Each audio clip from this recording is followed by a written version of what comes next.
Olá, tudo bem? Eu sou o Dr. Alexandre Vukovic e estou fazendo esse vídeo com o objetivo de resgatar a apresentação do meu TCC na graduação em Direito, com o tema voltado para o direito penal. Este TCC foi apresentado na Universidade Estácio de Sá como pré-requisito obrigatório para a obtenção do título de bacharel em Direito. E ele foi apresentado por uma banca de dois professores da própria universidade e um professor externo convidado para ajudar na avaliação. É, o tema dele, o tema escolhido foi a criminalidade urbana no Brasil, as medidas de tolerância zero e o chamado direito penal do inimigo. Qual é a contextualização desta apresentação? Segundo o mapa da violência publicado pelo Ministério da Saúde em 2013, pelo coordenador Júlio Jacobo Weisselwitz, morreram mais pessoas vítimas do crime no Brasil do que em guerras ao redor do mundo. E a comprovação disso é a tabela que eu fiz para comparar os quatro principais conflitos armados, né, no mundo em termos de longevidade, ou seja, os que mais tempo duraram e alguns estão presentes, e relacionando o total de baixas. Então, pela ordem, né, o Afeganistão. O motivador das baixas foi a guerra do Afeganistão. O período compreendido foi entre 2001 até 2016, no caso, né, quando foi apresentado esse TCC, portanto 13 anos. E o total de baixas, aproximadamente 12.400. Estou arredondando os números, mas este slide e o texto do TCC, eles estão disponíveis nas redes sociais. O segundo país, o Iraque. O motivador das baixas foi a Segunda Guerra do Iraque, porque a Primeira Guerra do Iraque é conhecida como Guerra do Golfo e durou entre 91 e 92. E o período compreendido foi entre 2003 e 2011 e aproximadamente 76.200 baixas. O terceiro conflito, país é o Sudão. O motivador das baixas foi a Guerra Civil Sudanesa. Período compreendido entre 2003 e 2016, portanto 11 anos. E teve aproximadamente 2.700 baixas. O quarto e último país relacionado nesta análise é a Colômbia. Motivador das baixas, guerra contra as Farc, Forças Armadas Revolucionárias da Colômbia, período compreendido de 1964 até 2016, né, aproximadamente 50 anos, nós sabemos que durou um pouquinho mais. Total de baixas, cerca de 11.800 vítimas. Portanto, nesses quatro conflitos armados, nós tivemos um total de mortes envolvidos em aproximadamente 113.200 baixas.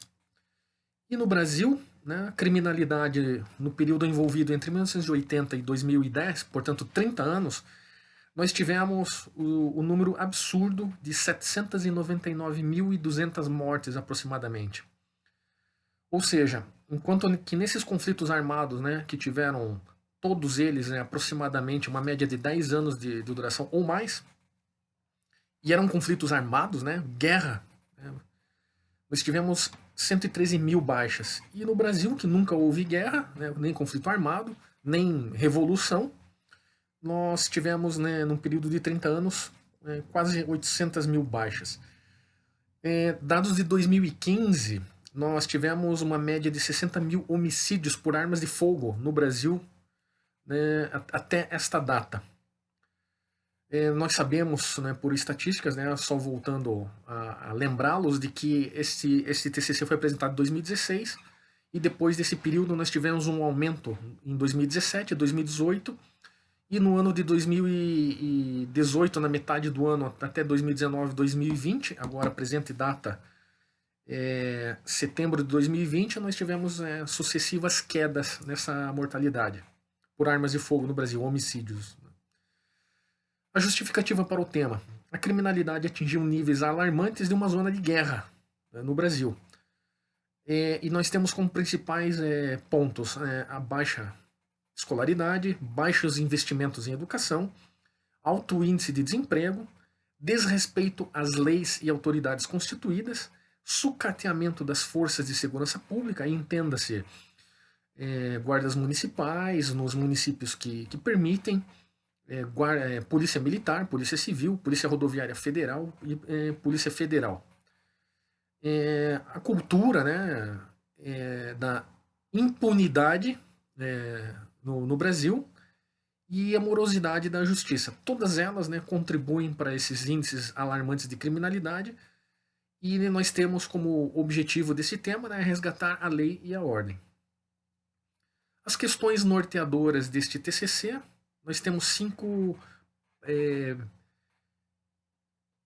questões que nós devemos responder. O que significa medida de tolerância zero? O que significa direito penal do inimigo? Por que as medidas de tolerância zero e o direito penal do inimigo obtiveram sucesso nos Estados Unidos, apesar das polêmicas geradas em torno dos direitos e garantias individuais do cidadão? Quais as prerrogativas legais das agências de segurança pública no Brasil? E, por último, por que deveríamos aplicar estas medidas, apesar de polêmicas e controversas, para combater a criminalidade no país? Como objetivo geral, nós temos demonstrar a aplicabilidade das teorias de tolerância zero, do direito penal do inimigo, como medidas de combate à criminalidade urbana no Brasil. Então, essas duas teorias, né? Tolerância zero e direito penal do inimigo, que nós vamos explanar sobre elas. E como objetivos específicos, nós temos 4 pontos a perquirir. O primeiro, analisar a aplicação das medidas de tolerância zero e sua eficácia no combate ao crime na cidade de Nova York, que é onde foi a cidade, né, que tinha altos índices de criminalidade e que foi inicialmente, né, utilizada esta política. Segundo, relacionar as escolas e teorias da criminalidade que justificam a aplicação das medidas de tolerância zero e a teoria do direito penal do inimigo. Terceiro, identificar as prerrogativas dos órgãos de segurança pública no Brasil, comparando-os com seus equivalentes nos Estados Unidos, no sentido de demonstrar que aqueles operam de forma equivocada quando comparamos seus resultados com estes. E quarto, apresentar proposta simplificada para a adoção de medidas de tolerância zero no Brasil, objetivando a efetiva redução da criminalidade no país. Então vamos à introdução do nosso tema, né, polêmico e controverso. Para tanto, você que está nos assistindo, você que está acompanhando esta apresentação, deve obrigatoriamente se colocar em um ou mais pontos destes, os quais eu vou deixar como opção para que você possa, através desse posicionamento, compreender melhor este tema. Então, nós temos, né, imagine uma mão, nós temos 5 pontos, né, que você pode estar se posicionando. Vendo como pelo lado da polícia, do magistrado, do promotor de justiça, do advogado de defesa, do criminoso e da vítima. Eu, enquanto defensor desse trabalho de conclusão de curso, eu me posicionei em 3 pontos, né, eu pessoalmente, para defender a tese a qual me propus. O posicionamento da polícia, do promotor de justiça e da vítima. Vamos falar sobre política de tolerância zero. É um modelo de segurança pública que os policiais são intransigentes com delitos menores, ou seja, não deixam passar nada. A meta é incutir o hábito do respeito à legalidade, ou seja, cumprimento das leis, reduzindo a microcriminalidade. O que é isso? São pequenos crimes, né? Furto, assédio, lesão corporal, né? Desde que não seja gravíssima. E a curto prazo, né? E crimes contra a vida. Crimes de lesão corporal, crimes de estupro, de homicídio, né? E etc. Essa política ela foi adotada pelo então promotor de justiça do estado de Nova York, Rudolph Giuliani, também conhecido como Rudy Giuliani, ao qual, tendo a cidade de Nova York obtido altos índices, né, de criminalidade insustentáveis, né, para os padrões de primeiro mundo americanos, começaram a causar prejuízos no comércio, no turismo e, e fazer com que as pessoas evitassem morar e trabalhar, visitar, a cidade de Nova York. Então ele adotou essa política para reduzir os crimes. Nós temos aqui um dado do FBI, o Federal Bureau of Investigation, que é a polícia, departamento de Polícia Federal Americana, que através desta política os crimes caíram 57%, tendo redução de 65% na taxa de assassinatos. O próprio FBI chegou a considerar a cidade, após a implantação da política de tolerância zero, a mais segura das cidades americanas. E o período compreendido foi entre 1º de janeiro de 94 a 31 de dezembro de 2001. Ou seja, o Rudolph Giuliani, ele, através dessas políticas, ele acabou se tornando prefeito de Nova York e foi reeleito. E, né, foi esse período que a cidade sofreu essas mudanças para melhor. Falando um pouquinho sobre direito penal do inimigo, também conhecido como panpenalismo, como direito penal de urgência ou direito penal de emergência. Também direito penal de exceção, cujo doutrinador alemão Günther Jacobs é o pai deste conceito. E o conceito de inimigo é o seguinte: é alguém que não se submete ou não admite fazer parte do Estado, e por isso não deve usufruir do status de cidadão, nem mesmo de pessoa. Ou seja, o Estado tem suas leis, suas regras, e todos devem se submeter, né, e cumpri-las. E quem não se submete a essas leis, né, ele está automaticamente se excluindo desse processo social e deve ser considerado como inimigo. Relembrando um pouquinho sobre as velocidades do direito penal, para que nós possamos, né, entender melhor o direito penal do inimigo, nós vamos falar sobre as 4 velocidades. O direito penal de primeira velocidade caracteriza-se pelo respeito às garantias constitucionais e pelas penas privativas de liberdade. O direito penal de segunda velocidade caracteriza-se pela substituição da pena de prisão por penas alternativas e pela relativização das garantias penais e processuais penais. O direito penal de terceira velocidade caracteriza-se pela pena privativa de liberdade e permite a flexibilização das garantias materiais e processuais. E por último, o direito penal de quarta velocidade caracteriza-se pela sua aplicação no direito internacional através do Tribunal Penal Internacional para chefes de Estado que violam direitos humanos e cometem crimes de lesa humanidade. Então, linearmente falando, nós temos 4 velocidades, né, no direito penal, e nesse tema específico nós vamos focar no direito de terceira velocidade. E ainda, o direito penal do inimigo, ele trabalha em cima do conceito de pacto social de Rousseau, Locke e Hobbes. E diz que o inimigo, né, ele quando ele não deseja se submeter às leis, ele faz essa quebra desse pacto social. E o pacto social ele está alicerçado em 3 grandes colunas, as quais nós vamos, né, nos próximos slides, explicar onde que elas se enquadram no ordenamento jurídico brasileiro. Então a representação esquemática do direito penal inimigo, segundo Günther Jacobs, se dá através de criação de leis mais severas, através da supressão de garantias e através da antecipação da punição. Prosseguindo. Fazendo uma comparação entre o direito penal do inimigo e o direito penal do cidadão. Para você que é penalista, criminalista, nós temos o chamado iter criminis, né, ou caminho do crime.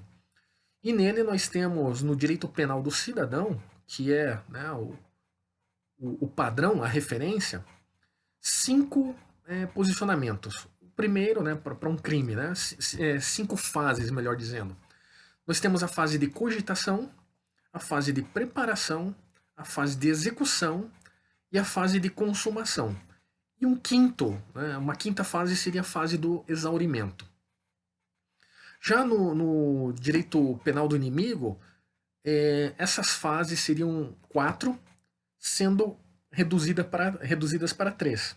Ou seja, nós teríamos a fase de cogitação, a fase de preparação, a fase de execução e a fase de consumação. E dada a teoria antecipatória do crime, esta fase de execução estaria sendo antecipada para a fase de execução. Ou seja, aquele acusado de cometer um crime, ou neste caso, né, o possível criminoso, pois ele não efetivou, né, ele não consumou o seu crime ainda, ele estaria sendo punido de forma antecipada, já na fase de execução. Olha que interessante. E para tratar, né, de uma forma mais ilustrativa desta explicação, eu sugiro que vocês assistam o filme The Siege, com Denzel Washington e o Bruce Willis, de 1998. E ele trata, durante o filme, sobre o estado de sítio repressivo. E o outro filme, com Tom Cruise, o Minority Report, de 2002, ele trata justamente sobre a teoria antecipatória do crime. Inclusive tendo, né, na ficção, uma unidade pré-crime, a qual prendia os cidadãos antes deles executarem, né, ou consumarem os seus crimes. E comparando, né, o direito penal do inimigo com o direito penal do cidadão, numa tabela, nós teríamos, né, o direito penal do cidadão está baseado em leis civis, Constituição Federal, Código Civil, Código Penal, Código de Processo Penal, etc., além de tratados internacionais, os quais o país seria signatário. No direito penal do inimigo, ele estaria baseado em leis militares, no Código Penal militar, no Código de Processo Militar, no Código de Conduta Militar. No direito penal do cidadão, o direito baseia-se no princípio de ampla defesa e do contraditório, enquanto que no direito penal do inimigo, utiliza-se o direito penal em branco ou tipos penais em aberto. No direito penal do cidadão, nós temos o preso sendo acusado e assistido por um advogado. E no direito penal do inimigo, o acusado não tem acesso a advogado. Exemplo, os acusados de terrorismo contra o Estado americano, por ocasião dos atentados de 11 de setembro, que estão presos na base naval americana de Guantánamo. Eles estão detidos lá até hoje sem acesso a advogado e sem julgamento. Direito penal do cidadão, nós temos o princípio da culpabilidade, ou seja, pune o imutável pelo que ele fez. Portanto, é um juízo, né, pretérito. E no direito penal do inimigo, nós temos o princípio da periculosidade, ou seja, o inimigo é um imputável perigoso, é um juízo futuro. Ou seja, ele é perigoso, ele ainda não cometeu o crime, mas ele pretende cometê-lo, então antes que ele cometa, vamos prendê-lo. No direito penal do inimigo, né, o inimigo recebe a pena. Desculpa, no direito penal do cidadão, o inimigo recebe a pena. E no direito penal do inimigo, o inimigo recebe medida de segurança, baseado no pensamento lombrosiano, o qual considera o comportamento criminoso como uma doença, ou seja, ele não vai ficar preso por um determinado período pagando a dívida dele para com a sociedade. Ele é incurável, então ele deve ficar encarcerado e ser afastado, né, do convívio com a sociedade. Esse é o pensamento. No direito penal do cidadão, o poder legislativo é o legislador, enquanto que no direito penal do inimigo, o poder executivo é o legislador. No direito penal do cidadão, o infrator é visto como um delinquente cidadão, enquanto que no direito penal do inimigo, o infrator é visto como um terrorista.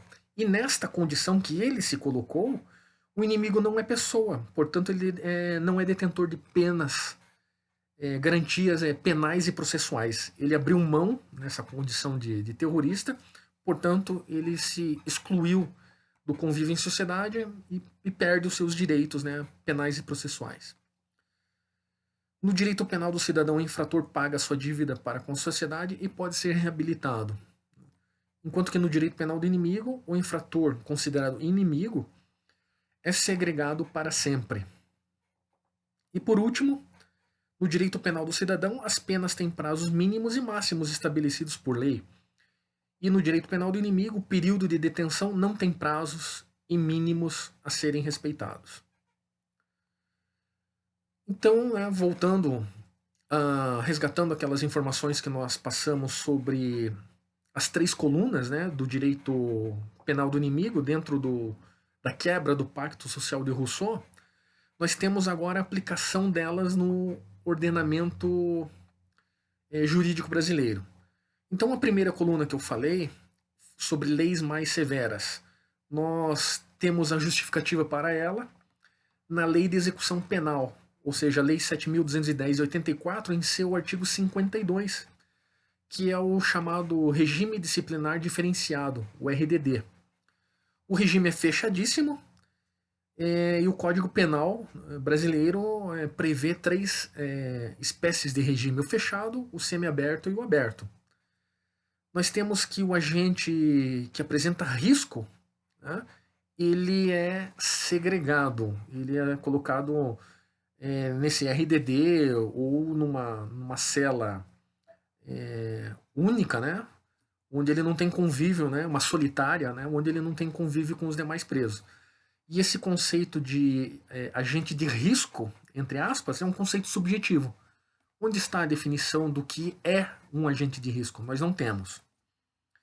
E os suspeitos, também entre aspas, de pertencerem a organizações criminosas, nós ainda não temos uma definição muito clara para isso no nosso ordenamento.